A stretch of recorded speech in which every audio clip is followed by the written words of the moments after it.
பழைய ஓய்வூதிய திட்டம், புதிய ஓய்வூதிய திட்டம், மத்திய அரசு கொண்டு வந்துள்ள EPS இந்த 3 ஓய்வூதியங்களை குறித்து தலைமைச் செயலர் மாளிகையில் IAS குழு தலைமை இன்றைக்கு கருத்து கேட்பு கூட்டம் நடைபெற்றது. எங்களது சங்கத்தின் சார்பாக கலந்து கொண்டு புதிய ஓய்வூதிய திட்டமும் UPS மூலமும் ஓய்வூதியம் இல்லை.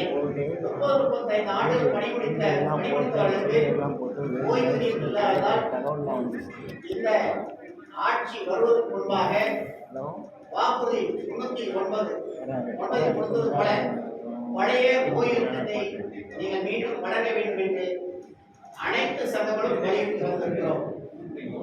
இன்றைய கூட்டத்தின் சாராம்சம் தமிழ்நாடு அரசு அலுவலக உதவி அடிப்படை பணியாளர் சங்கம், தமிழ்நாடு தலைமைச் செயலக சங்கம், தமிழ்நாடு மேல்நிலை நீர்த்தேக்க தொட்டி இயக்குநர் மற்றும் துப்புரவு பணியாளர் சங்கம், தமிழ்நாடு நகராட்சி மாநகராட்சி அலுவலக உதவி அடிப்படை பணியாளர் சங்கம், தமிழ்நாடு ஆதி திராவிடர் மற்றும் வடகுடிய நலத்துறை அலுவலக உதவி அடிப்படை பணியாளர் சங்கம், தமிழ்நாடு டெங்கு கொசு ஒழிப்பு பணியாளர் சங்கம் போன்ற பல்வேறு சங்கங்கள் இணைந்து 5 அம்ச கோரிக்கைகள் கடந்த 15 ஆண்டுகளுக்கு மேலாக தலைமைச் செயலகம் முதல் அனைத்து துறைகளிலும் அலுவலக உதவியாளர் பணியிடம் நிரப்பப்படாமல் உள்ளதை அரசுக்கு தெரிவித்தோம். அரசு செவிசாய்க்காத காரணத்தினால் சென்னை உயர்நீதிமன்றத்தில் வழக்கு தொடுத்து உடனடியாக தலைமைச் செயலகம் முதல் அனைத்து துறைகளிலும் காலியாக உள்ள அலுவலக உதவியாளர் பணியிடங்களை நிரப்பப்பட வேண்டும் என்று ஆணையிட்டது. அந்த ஆணையினை உடனடியாக நடைமுறைப்படுத்த வேண்டும் என்று முதல் கோரிக்கையாக வைத்திருக்கிறோம். இரண்டாவதாக 12,527 ஊராட்சி பணிபுரிகின்ற மேல்நிலை நீர்த்தேக்க தொட்டி இயக்குபவர்களை பணி நிரந்தரம் செய்யப்பட வேண்டும் என்று வைத்திருக்கிறோம்.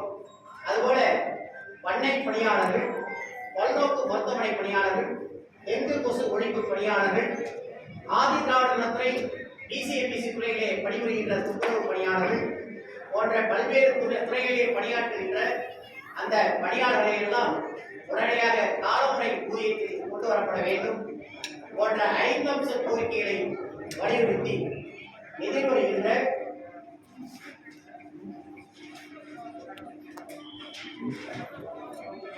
ஆறு 9/2025 அன்று அனைத்து மாவட்டங்களிலும் இந்த இணைப்புச் சங்கங்கள் ஒன்று கூடி கோரிக்கை விளக்கவுரை கூட்டம் நடத்துவது என்றும் செப்டம்பர் 15/9/2025 திங்கட்கிழமை மாலை 5 மணிக்கு அனைத்து மாவட்ட ஆட்சியர் அலுவலகம் முன்பு மாலை 5 மணிக்கு கோரிக்கை ஆர்ப்பாட்டம் முழக்கம் நடத்துவது என்றும், இரண்டாவது கட்டமாக அக்டோபர் 10/10/2025 திங்கட்கிழமை காலை 10 மணி முதல் மாலை 5 மணி வரை கோரிக்கை ஆர்ப்பாட்ட முழக்கம் சென்னை எழும்பூர் ராஜரத்னம் ஸ்டேடியத்தில் நடைபெறுவது என்றும், மூன்றாவது கட்டமாக இதற்கு பின்னரும் தமிழக அரசு எங்களது கோரிக்கையை குறித்து அழைத்து பேசி தீர்க்காமல் கடைசியாக 15/10/2025 முதல் இந்த 7 சங்கம் ஒருங்கிணைந்து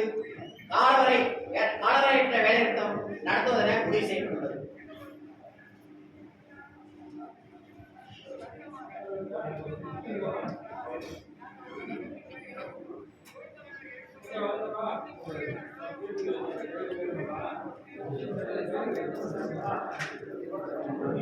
Yeah.